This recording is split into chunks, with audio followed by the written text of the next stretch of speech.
ಹರಿ ಓಂ ಎಲ್ಲರಿಗೂ. ಎಲ್ಲರೂ ಹೇಗಿದ್ದೀರಾ? ಚೆನ್ನಾಗಿದ್ದೀರಾ ಅಂತ ಅಂದ್ಕೊಂಡಿದ್ದೀನಿ. ನಾನು ಮಾಘ ಪುರಾಣ ಅಧ್ಯಾಯಗಳನ್ನ ಓದ್ತಾ ಇದ್ದೀನಿ, ಹೌದಲ್ವಾ? ಕತೆ ಮೂಲಕ ಓದ್ತಾ ಇದ್ದೀನಿ. ಚೆನ್ನಾಗಿ ಹೇಳ್ತಾ ಇದ್ದೀರಾ ಅನ್ನೋ ರೆಸ್ಪಾನ್ಸು ನನಗೆ ಬಂತು. ಧನ್ಯವಾದಗಳು. ಇದೆಲ್ಲ ವಿಷ್ಣುವಿನ ಪ್ರೇರೇಪಣೆ ಅಂತ ನಾನು ಅಂದ್ಕೊಳ್ತೀನಿ. ಅವನ ಸಹಾಯ ಇಲ್ಲದೆ, ಅವನ ಸಹಕಾರ ಇಲ್ಲದೆ ನಾವೇನೂ ಮಾಡೋದಕ್ಕೆ ಸಾಧ್ಯ ಇಲ್ಲ, ಹೌದಲ್ವಾ? ಸೊ ಹಾಗಾಗಿ 1ನೇ ಅಧ್ಯಾಯ ನಾವು ಮುಗಿಸಿದ್ವಿ. ಇವತ್ತು 2ನೇ ಅಧ್ಯಾಯನ ಹೇಳೋಣ. ಅಧ್ಯಾಯ 2. ಬ್ರಾಹ್ಮಣ ದಂಪತಿಗಳು ಸ್ವರ್ಗಕ್ಕೆ ಹೋದುದು. ಕೈಲಾಸದಲ್ಲಿ ಮಂಗಳಕರನಾದ ಶಿವನು ಪಾರ್ವತಿಗೆ ಮಾಘಸ್ನಾನದ ಮಹಿಮೆಗಳನ್ನು ಹೇಳಿ ಬಳಿಕ ಅದಕ್ಕೆ ನಿದರ್ಶನವಾಗಿ ಒಬ್ಬ ಬ್ರಾಹ್ಮಣ ಹೆಂಗಸು ಮಾಘಸ್ನಾನ ಮಾಡಿ ಪಾಪ ಮುಕ್ತಳಾಗಿ ತನ್ನ ಪತಿಯೊಂದಿಗೆ ವಿಷ್ಣು ಲೋಕವನ್ನು ಸೇರಿದಳು ಎಂದು ಹೇಳಲು ಪಾರ್ವತಿಯು, ಸ್ವಾಮಿ, ಆ ಬ್ರಾಹ್ಮಣ ಹೆಂಗಸು ಯಾರು? ಅವಳು ಮಾಡಿದ ಪಾಪಗಳಾದರೂ ಯಾವುವು?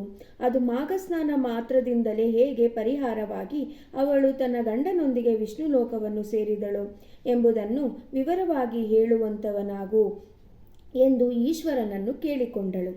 ಪಾರ್ವತಿಯ ಮಾತುಗಳನ್ನು ಕೇಳಿ ಪರಮೇಶ್ವರನು ಕತೆ ಹೇಳತೊಡಗಿದನು.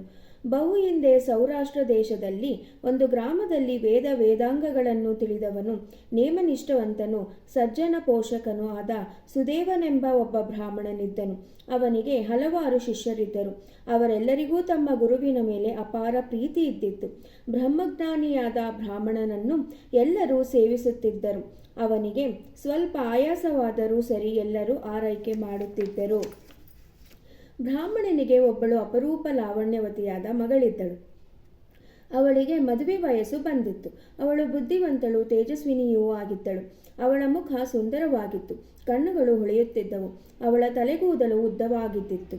ಅವಳ ಇಂಪಾದ ಕಂಠ ಕೇಳಿದವರಿಗೆ ಹಿತ ನೀಡುತ್ತಿತ್ತು. ಬ್ರಾಹ್ಮಣನು ಅವಳ ವಿವಾಹ ಕುರಿತು ಚಿಂತಾಕ್ರಾಂತನಾಗಿದ್ದನು. ಅವಳನ್ನು ಸತ್ಪತ್ರನಾಗಿ ಕೂಡಲು ತೀರ್ಮಾನಿಸಿದ್ದನು.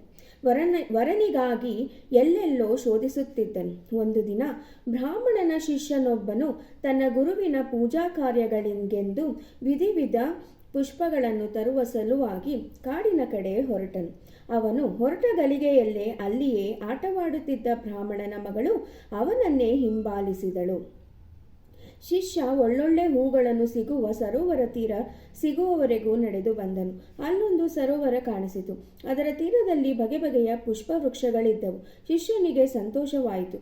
ಸರೋವರದ ಪರಿಸರ ಮನಕ್ಕೆ ಆಹ್ಲಾದ ನೀಡಿತು. ಸರೋವರದಲ್ಲಿ ಕಮಲದ ಹೂಗಳು ಅರಳಿ ನಿಂತಿದ್ದವು. ಅಲ್ಲೊಂದು ಇಲ್ಲೊಂದು ಕೋಗಿಲೆಯ ಇಂಪಾದ ದನಿ ಮನಸ್ಸಿಗೆ ಮುದ ನೀಡುತ್ತಿತ್ತು. ಪಕ್ಷಿಗಳ ಚಿಲಿಪಿಲಿ ಗಾಯನ ಸ್ಥಳವನ್ನು ಬಿಟ್ಟು ಹೋಗದಂತೆ ಪಡೆಯುತ್ತಿತ್ತು.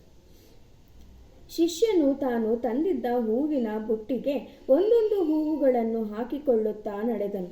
ಅವನನ್ನೇ ಹಿಂಬಾಲಿಸುತ್ತಾ ಬಂದಿದ್ದ ಬ್ರಾಹ್ಮಣನ ಮಗಳಿಗೆ ಆ ಸ್ಥಳದ ಪ್ರಶಾಂತತೆ, ಮನೋಮೋಹಕತೆ ಕಾಮವಶಳನಾಗಿಸಿತು.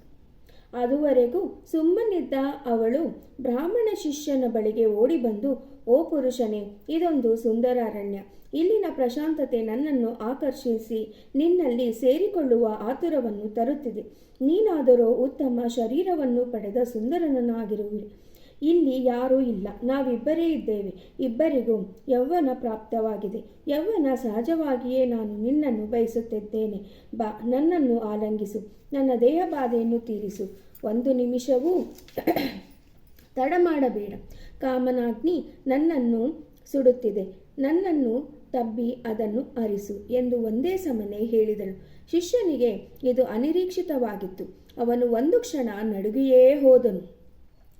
ವಾಸ್ತವ ಲೋಕವನ್ನು ತಿಳಿಯುವುದು ತಡವಾಯಿತು. 1 ನಿಮಿಷದಲ್ಲಿ ತನ್ನ ಚಿತ್ತವನ್ನು ಸಮಸ್ಥಿತಿಗೆ ತಂದುಕೊಂಡು, ಗುರುಪುತ್ರಿ, ನೀನು ಹೇಳುತ್ತಿದ್ದು ನಿನಗೆ ಸರಿಯಾಗಿ ತೋರುತ್ತಿದೆಯಾ? ಕಾಮನ ಬಾಣಗಳಿಗೆ ಬಲಿಯಾಗಿ ಸೋದರ ಸಮಾನನಾದ ನನ್ನನ್ನು ಬಯಸುತ್ತಿದ್ದೀಯೇ?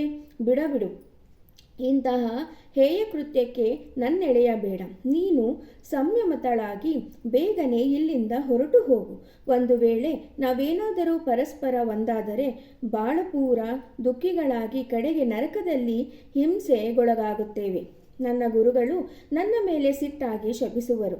ನೀನಾದರೂ ನನ್ನನ್ನು ಬಲವಂತ ಮಾಡದೆ ನಿನ್ನ ತಂದೆ ನಿನಗಾಗಿ ಅರಸುವುದರೊಳಗೆ ಆಶ್ರಮವನ್ನು ಸೇರಿಕೊ ಎಂದು ಉತ್ತರಿಸಿದನು. ಆದರೆ ಬ್ರಾಹ್ಮಣನ ಮಗಳು ಅವನ ಮಾತು ಕೇಳಲಿಲ್ಲ. ತನ್ನ ಮಾತು ಮುಂದುವರೆಸಿ, ಅಯ್ಯ ಯುವಕನೇ, ನೀನೆಲ್ಲೋ ಒಬ್ಬ ಮೂರ್ಖ. ತಾನಾಗಿ ಒಲಿದು ಬಂದ ಕನ್ಯೆಯನ್ನು ಯಾವನು ಬಿಡು ಎಂದು ಹಿಂದಕ್ಕೂಟುವುದಿಲ್ಲ, ನಿರಾಕರಿಸುವುದಿಲ್ಲ. ತನ್ನ ಭಾಗ್ಯ ಎಂದು ಬರಮಾಡಿಕೊಳ್ಳುವನು. ಈಗೇನೋ ಕಾಲ ಮಿಂಚಿಲ್ಲ. ನೀನು ಬೇಗನೆ ನನ್ನೊಡನೆಯೇ ರಮಿಸದಿದ್ದರೆ ನಾನು ಇಲ್ಲಿಯೇ ಪ್ರಾಣ ಬಿಡುತ್ತೇನೆ. ಆಗ ನೀನೊಬ್ಬನೇ ಆಶ್ರಮ ಸೇರುತ್ತೀಯೆ. ಗುರುಗಳು ಆಗಲೂ ನಿನ್ನನ್ನು ಶಪಿಸದೆ ಬಿಡರು. ಬೇಗನೆ ನಿರ್ಧರಿಸು. ನಾನಂತೂ ನಿನ್ನೊಂದಿಗೆ ಕೂಡದೆ ಜೀವಸಹಿತ ಸುತ್ತಿಕೊಳ್ಳುವುದು ಜೀವಸಹಿತ ಇರಲಾರೆ. ನಾನು ಒಂದು ವೇಳೆ ಜೀವ ತೊರೆದರೆ ಆ ಪಾಪವು ನಿನ್ನ ಸುತ್ತಿಕೊಳ್ಳುವುದು ಎಂದು ಬಿಟ್ಟಳು. ಬ್ರಾಹ್ಮಣನ ಮಗಳ ಇಷ್ಟು ದೂರ ಮಾತನಾಡಿದ ಬಳಿಕ ಬ್ರಾಹ್ಮಣನ ಶಿಷ್ಯ ಅವಳ ಆಸೆ ತೀರಿಸಲು ಮುಂದಾದನು. ಆ ತಂಪಾದ ಗಾಳಿಯು ಇಬ್ಬರ ಮೈ ಸೋಕುತ್ತಿರಲು ಪುಷ್ಪಗಳ ಸುವಾಸನೆ ಹಿತ ನೀಡುವಾಗ ಇಬ್ಬರು ಪರಸ್ಪರ ಒಬ್ಬರನ್ನೊಬ್ಬರು ಆಲಂಗಿಸಿಕೊಂಡು ಒಂದಾದರು. ಸಂತೋಷದಿಂದ ಕೆಲ ಕಾಲ ಪುಷ್ಪಗಳ ಉಂಡೆ ಕಟ್ಟಿ ಚೆಂಡಾಟ ಆಡಿದರು. ಬಳಿಕ ಹೊತ್ತು ಮೀರಿತೆಂದು ಶಿಷ್ಯ ಬೇಗನೆ ಗುರುಗಳ ಬಳಿಗೆ ಬಂದನು. ಹಿಂದೆಯೇ ಬ್ರಾಹ್ಮಣನ ಮಗಳು ಬಂದು ಮನೆ ಸೇರಿದಳು. ಕೆಲ ಕಾಲದ ನಂತರ ಬ್ರಾಹ್ಮಣನು ತನ್ನ ಮಗಳಿಗೆ ಹೇಗೋ ಒಬ್ಬ ವರನನ್ನು ಹುಡುಕಿ ತಂದು ಶಕ್ತಾನುಸಾರ ಮದುವೆ ಮಾಡಿದನು. ಆದರೆ ಆ ದಾಂಪತ್ಯ ಬಹುಕಾಲ ಉಳಿಯದೆ ಅವಳ ಗಂಡ ಇಹಲೋಕವನ್ನು ತೊರೆದನು. ಬ್ರಾಹ್ಮಣನಿಗೆ ಆಕಾಶವೇ ತಲೆಯ ಮೇಲೆ ಕಲಚಿ ಬಿದ್ದಂತಾಯಿತು. ತನ್ನ ಮಗಳು ಚಿಕ್ಕ ವಯಸ್ಸಿಗೆ ವೈಧವ್ಯವನ್ನು ಅನುಭವಿಸಬೇಕಾಯಿತಲ್ಲ. ಯಾವ ಜನ್ಮದಲ್ಲಿ ಏನು ಪಾಪ ಮಾಡಿದಳು? ಈ ಜನ್ಮದಲ್ಲಿ ಏಕೆ ವಿಧವೆಯಾಗಿ ಕಾಲ ಕಳೆಯುವಂತಾಯಿತು? ಸುಂದರಿಯಾದ ಈಕೆ ಹಣೆಗೆ ಬೊಟ್ಟಿಲ್ಲದಂತೆ, ಕೈಗಳಿಗೆ ಬಳೆ ಇಲ್ಲದಂತೆ ಅಮಂಗಳೆಯಾಗಿ ಜೀವಿಸಬೇಕಾಯಿತಲ್ಲ ಎಂದು ವಿಧವಾಗಿ ಗೋಳಾಡಿದನು. ಅವನ ಸದೈವವು ಎಂಬಂತೆ ಬ್ರಾಹ್ಮಣನ ಆಶ್ರಮಕ್ಕೆ ಕೆಲ ದಿನಗಳಲ್ಲಿ ಒಬ್ಬ ಮುನಿಯವರ ಬಂದನು. ಭಿಕ್ಷೆಗಾಗಿ ಬಂದಿದ್ದ ಅವನಿಗೆ ಬ್ರಾಹ್ಮಣನ ದುಃಖದ ಗೋಳಾಟ ಕೇಳಿಸಿತು. ಮನೆಯನ್ನು ಪ್ರವೇಶಿಸಿ ಮುನಿವರನು, ಅಯ್ಯ ಬ್ರಾಹ್ಮಣೋತ್ತಮ, ನಿನ್ನನ್ನು ನೋಡಿದರೆ ನನಗೆ ಬಾಧೆಯಾಗಿದೆ. ನೀನು ಏಕೆ ದುಃಖಿಯಾಗಿರುವೆ? ನಿನ್ನ ಸಮಸ್ಯೆಯಾದರೂ ಏನು? ಹೇಳು, ನಾನು ನಿನ್ನ ಈ ದುಃಖವನ್ನು ನಿವಾರಿಸುವೆನು, ಚಿಂತಿಸಿದಿರು ಎಂದನು. ಬ್ರಾಹ್ಮಣನು ಮುನಿವರ್ಯ ಅವನಿಗೆ ಸಾಷ್ಟಾಂಗ ನಮಸ್ಕಾರ ಮಾಡಿದನು. ಬಳಿಕ ಮಾತನಾಡಿ, ಮುನಿಶ್ರೇಷ್ಠ, ನೀವು ಇಲ್ಲಿಗೆ ಬಂದು ನಮ್ಮನ್ನು ಪಾವನಗೊಳಿಸಿದಿರಿ. ನಿಮ್ಮ ದರ್ಶನದಿಂದ ನನ್ನ ದುಃಖತಪ್ತ ಮನಸ್ಸಿಗೆ ಎಷ್ಟೋ ನೆಮ್ಮದಿಯಾಯಿತು. ನಾನೇನೆಂದೂ ಹೇಳಲಿ? ನನಗಿರುವಳು ಇವಳೊಬ್ಬಳೇ ಮಗಳು. ಇವಳಿಗೆ ಒಬ್ಬ ಉತ್ತಮ ವರವನ್ನು ಹುಡುಕಿ ಮದುವೆ ಮಾಡಿದೆನು. ಆದರೆ ಇವಳ ದೌರ್ಭಾಗ್ಯ ಏನೆಂದು ಹೇಳಲಿ? ಮದುವೆಯಾದ ತಿಂಗಳಿಗೆಲ್ಲ ಇವಳ ಗಂಡ ಗತಿಸಿ ಇವಳಿಗೆ ವೈಧವ್ಯ ಪ್ರಾಪ್ತಿವಾಯಿತು. ಇವಳು ತನ್ನ ಪತಿಯ ಸಾವಿನಿಂದಾಗಿ ಶೋಕಿಸುತ್ತಿರುವಳು. ನನಗೆ ಮಗಳೆಂದರೆ ಮೊದಲಿನಿಂದಲೂ ಪ್ರೀತಿ. ಅವಳ ಈ ದುಃಖ ಕಂಡು ಸಹಿಸಲಾಗಿದ್ದೇನೆ. ಇವಳಾದರೂ ಹಿಂದಿನ ಜನ್ಮದಲ್ಲಿ ಏನು ಪಾಪ ಮಾಡಿದ್ದಳೋ ಅರಿಯೆ. ತಾವು ಕಾಲಜ್ಞಾನ ಬಲ್ಲವರು. ನಿಮ್ಮ ಮಾತುಗಳಿಂದ ನಾನು ಶಾಂತಿ ತಾಳಿರುವೆ. ದಯಮಾಡಿ ನಮ್ಮ ಈ ಸಂಕಟಕ್ಕೆ ಪರಿಹಾರ ಹೇಳಿ ಎಂದು ಬೇಡಿಕೊಂಡನು. ಆಗ ಮುನಿವರನು, ಅಯ್ಯ ವಿಪೋತ್ತಮ, ತಂದೆಯಾದ ನೀನು ಮಗಳ ವೈಧವ್ಯಕ್ಕಾಗಿ ಶೋಕಿಸುತ್ತಿರುವುದು ಸಹಜವಾಗಿಯೇ ಇದೆ. ಆದರೆ ಕರ್ಮಫಲವೆಂಬುದೊಂದು ಇದೆಯಲ್ಲ, ಅದು ಯಾರನ್ನೂ ಬಿಡದು. ನಿನ್ನ ಮಗಳು ಹಿಂದಿನ ಜನ್ಮದಲ್ಲಿ ಒಬ್ಬ ಕ್ಷತ್ರಿಯಳು.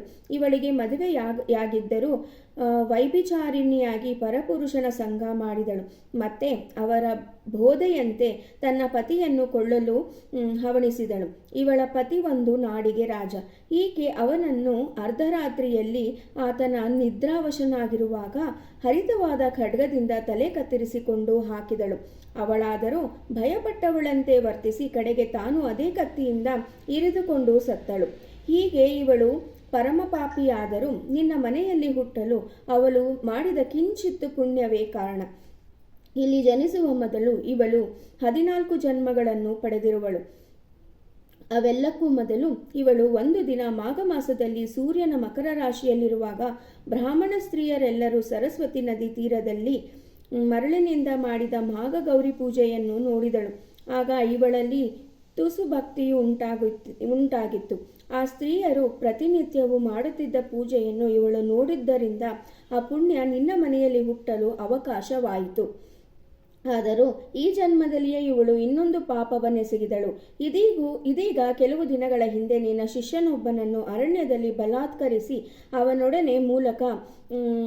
ಅವನೊಡನೆ ರಮಿಸಿದಳು. ಅದರ ಫಲವನ್ನು ಈ ಜನ್ಮದಲ್ಲಿಯೇ ವೈಧವ್ಯವನ್ನು ತಾಳುವುದರ ಮೂಲಕ ಪಡೆದಿರುವಳು. ಯಾರೇ ಆಗಲಿ ಮಾಡಿದ ಪಾಪಕರ್ಮದ ಫಲವನ್ನು ಅನುಭವಿಸಿಯೇ ತೀರಬೇಕು ಎಂಬುದು ಇದರಿಂದ ಅರ್ಥವಾಗುತ್ತದೆ ಎಂದು ಹೇಳಿದನು. ಬ್ರಾಹ್ಮಣನಿಗೆ ಅಪಾರ ಶೋಕ ಉಂಟಾಯಿತು. ಸೋದರ ಸಮಾನನಾದ ತನ್ನ ಶಿಷ್ಯನನ್ನು ರಮಿಸಿದಳಲ್ಲ ಎಂದು ಚಿಂತಾಕ್ರಾಂತನಾದನು. ಬಳಿಕ ಮುನಿವರ್ಯ, ಸ್ವಾಮಿ, ಆದದ್ದು ಆಗಿ ಹೋಯಿತು. ಇನ್ನು ನನ್ನ ಮಗಳು ಈ ಜನ್ಮದಲ್ಲಿ ಮಾಡಿದ ಪಾಪವು ನಾಶವಾಗುವ ಬಗ್ಗೆ ಹೇಗೆ? ನನ್ನ ಅಳಿಯನು ಬದುಕು ಬರುವನೇ? ದಯಮಾಡಿ ಇದಕ್ಕೆ ಮಾರ್ಗವನ್ನು ಸೂಚಿಸಬೇಕು ಎಂದು ಕೇಳಿಕೊಂಡನು. ಮುನಿವರನು, ವಿಪ್ರ, ನೀನಾದರೂ ತಂದೆಯಾಗಿ ಮಗಳ ಮಾಂಗಲ್ಯವನ್ನು ಬಯಸುತ್ತಿರುವುದು ಸಹಜವಾಗಿಯೇ ಇದೆ. ಯಾವ ತಂದೆಯೂ ತನ್ನ ಮಗಳ ವೈಧವ್ಯವನ್ನು ಬಯಸುವುದಿಲ್ಲ. ಇರಲಿ, ನೀನು ಒಂದು ಕೆಲಸ ಮಾಡು. ಮಾಘ ಮಾಸದಲ್ಲಿ ಸೂರ್ಯೋದಯವಾಗುವ ಸಮಯದಲ್ಲಿ ನದಿ ಸರೋವರಗಳಲ್ಲಾಗಲಿ ಕೆರೆಯಲ್ಲಾಗಲಿ ನಿನ್ನ ಮಗಳನ್ನು ಸ್ನಾನ ಮಾಡಲಿ. ನದಿ ತೀರದಲ್ಲಿ ಮರಳಿನಿಂದ ಒಂದು ಗೌರಿದೇವಿ ಪ್ರತಿಮೆ ಮಾಡಿ ಧೂಪ ದೀಪಾದಿಗಳಿಂದ ಪೂಜಿಸಲಿ.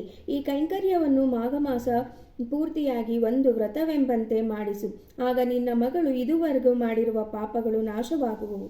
ಒಬ್ಬ ಮುತ್ತೈದೆಯನ್ನು ಕರೆಸಿ ಆಕೆಗೆ ಮೊರೆತ ಬಾಗನಗಳನ್ನು ಕೊಟ್ಟು 7 ಸುವ ಪ್ರದಕ್ಷಿಣೆ, ಅಂದರೆ 7 ಸಲ ಪ್ರದಕ್ಷಿಣೆ ಅಂತ ಅರ್ಥ, ಪ್ರದಕ್ಷಿಣೆ ನಮಸ್ಕಾರಗಳನ್ನು ಮಾಡಿಸಿ ಆಕೆಗೆ ಮೃಷ್ಟಾನ್ನ ಭೋಜನವನ್ನು ನೀಡಿ ತೃಪ್ತಿಯಾಗುವಂತೆ ಮಾಡಿಸು. ನಿನ್ನ ಮಗಳು ಮಾಡಿದ ಎಲ್ಲ ಪಾಪಗಳಿಂದ ಮುಕ್ತಳಾಗುವಳು. ಮಾಘ ಮಾಸದ ಸ್ನಾನದಿಂದ ಪಾಪಗಳು ದೂರವಾಗಿ ಶುಭ ಫಲವನ್ನು ಪಡೆಯುವರು. ಅವರಿಗೆ ಇಹಲೋಕದಲ್ಲಿ ಸುಖ ಉಂಟಾಗಿ ವಿಷ್ಣು ಲೋಕದಲ್ಲಿ ಶ್ರೀಹರಿಯ ಸಾನ್ನಿಧ್ಯ ಲಭಿಸುವುದು ಎಂದು ಹೇಳಿದನು. ಬ್ರಾಹ್ಮಣನನ್ನು ಮುನಿವರನು ಮಾತುಗಳನ್ನು ಕೇಳಿ ಹೀಗೆ ಹೋದನು. ಮಾಘ ಮಾಸದ ಫಲವನ್ನು ತಿಳಿದು ಸಂತುಷ್ಟನಾದನು. ಬಳಿಕ ಅರ್ಘ್ಯಪಾದ್ಯಾದಿಗಳಿಂದ ಮುನಿವರನನ್ನು ಸತ್ಕರಿಸಿ ಭೋಜನ ನೀಡಿ ಕಳುಹಿಸಿಕೊಟ್ಟನು. ಮುಂದೆ ಮಾಘ ಮಾಸ ಬರುತ್ತಿದ್ದಂತೆ ಬ್ರಾಹ್ಮಣನು ಸಿದ್ಧನಾಗಿ ಮಾಘ ಮಾಸದಲ್ಲಿ ಮಗಳಿಂದ ಸ್ನಾನ, ಗೌರಿ ಪೂಜೆ, ಮುತ್ತೈದೆ ಪೂಜೆಗಳನ್ನು ಮಾಡಿಸಿದನು. ಮಾಘ ಸ್ನಾನದ ಫಲದಿಂದ ಆಕೆಯ ಎಲ್ಲ ಸಂಚಿತ ಪಾಪಗಳು ನಾಶವಾಗಿ ಶುಭವಾಯಿತು. ಆಕೆಗೆ ಗತಿಸಿದ್ದ ಗಂಡ ಮರಳಿ ಜೀವಿಸಿ ಬಂದನು. ಅವಳು ತನ್ನ ಗಂಡನೊಂದಿಗೆ ಬಹುಕಾಲ ಉತ್ತಮ ಬದುಕನ್ನು ಬಾಳಿ ಅಂತ್ಯದಲ್ಲಿ ತನ್ನ ಪತಿಯೊಂದಿಗೆ ವಿಷ್ಣು ಲೋಕವನ್ನು ಸೇರಿದಳು. ಪಾರ್ವತಿ, ನಿನ್ನ ಪ್ರಶ್ನೆಗಳಿಗೆ ಉತ್ತರ ಸಿಕ್ಕಿತೆ. ನೋಡಿದೆಯಾ, ಬ್ರಾಹ್ಮಣ ಸ್ತ್ರೀಯು ತಾನೆಷ್ಟೇ ಪಾಪಗಳನ್ನು ಮಾಡಿದರೂ ಉತ್ತಮವೋ ಶುಭಪ್ರದವೂ ಆದ ಮಾಘ ಸ್ನಾನದಿಂದ ಒಳ್ಳೆ ಫಲಗಳನ್ನು ಕಂಡಳು. ಮಾಘ ಮಾಸದ ಮಹಿಮೆಯೇ ಅಂತಹುದಾಗಿದೆ. ಸರ್ವಮಂಗಳೆಯಾದ ಮಾಘ ಗೌರಿ ಪೂಜೆ ಮಾಘ ಮಾಸದಲ್ಲಿ ಸ್ತ್ರೀಯರಿಗೆ ಅತ್ಯಂತ ಶ್ರೇಯಸ್ಕರವಾಗಿದೆ ಎಂದು ನುಡಿದನು. ಇಲ್ಲಿಗೆ ಮಾಘ ಮಾಸದ ಮಹಿಮೆ ಅಥವಾ ಮಾಘ ಪುರಾಣ 2ನೇ ಅಧ್ಯಾಯ ಇಲ್ಲಿಗೆ ಕೊನೆಯಾಯಿತು. ನೆಕ್ಸ್ಟ್ ವಿಡಿಯೋದಲ್ಲಿ 3ನೇ ಅಧ್ಯಾಯನ ಹೇಳೋಣ. ಈ ವಿಡಿಯೋ ನಿಮ್ಗೆ ಇಷ್ಟ ಆಗಿದ್ರೆ ನಾ ಯಾವಾಗಲೂ ಹೇಳೋ ಹಾಗೆ ನನ್ನ ಚಾನಲ್ನ ಸಬ್ಸ್ಕ್ರೈಬ್ ಮಾಡ್ಕೊಳ್ಳಿ, ಲೈಕ್ ಮಾಡಿ, ಕಮೆಂಟ್ ಮಾಡಿ, ಮತ್ತು ಇಂಥ ಮಾಹಿತಿಗಳನ್ನ ಆದಷ್ಟು ಜನಕ್ಕೆ ಶೇರ್ ಮಾಡಿ. ಗೊತ್ತಿಲ್ಲದೆ ಇರೋರಿಗೆಲ್ಲ ಇಂಥ ವಿಷಯಗಳು ಗೊತ್ತಾಗುತ್ತೆ ಅಂತ ಹೇಳಲಿಕ್ಕೆ ಇಷ್ಟಪಡ್ತೀನಿ. ನಮಸ್ಕಾರ, ಎಲ್ಲರಿಗೂ ಒಳ್ಳೆಯದಾಗಲಿ.